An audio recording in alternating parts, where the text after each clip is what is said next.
la la la la la la la la la la la la la.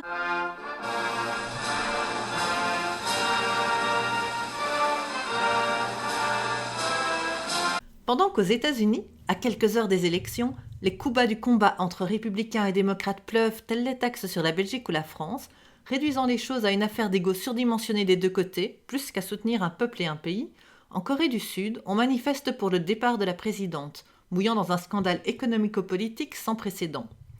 Présidente dont la défense se résume pour le moment à « J'ai été trop gentille avec mon ami Raspoutine », ainsi surnommée par une foule plutôt en colère, mais heureusement encore pacifiste. Les fourches et les torches, ce n'est pas encore pour maintenant.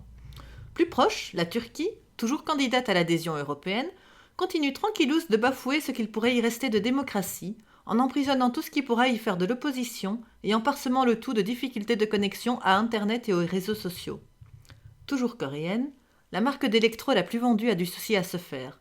Après les téléphones barbecue, il semblerait que ce soit la revanche du lave-linge qui lève sa menace sur la population américaine. Un grand coup de greenwashing avant les élections ? Coïncidence ? Je vous laisse juge.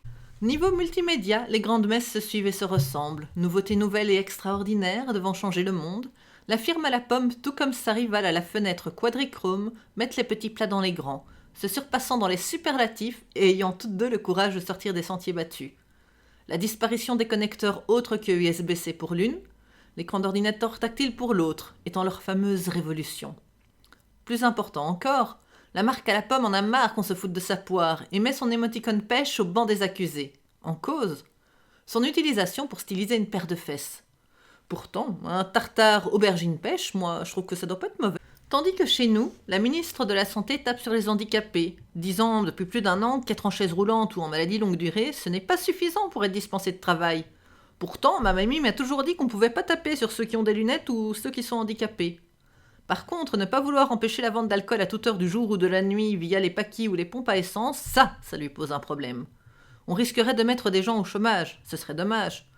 Puis bon, on va pas pénaliser 9 Belges sur 10 qui n'ont pas de soucis avec l'alcool pour quelques-uns. Ce n'est pas moi qui le dis, c'est elle. Qu'en pensez ? J'avoue ne pas savoir. La semaine prochaine, si tu es sage, je te parlerai de l'arrivée du froid, te vomirai les nouvelles à propos des élections américaines et la recette du tartimarron.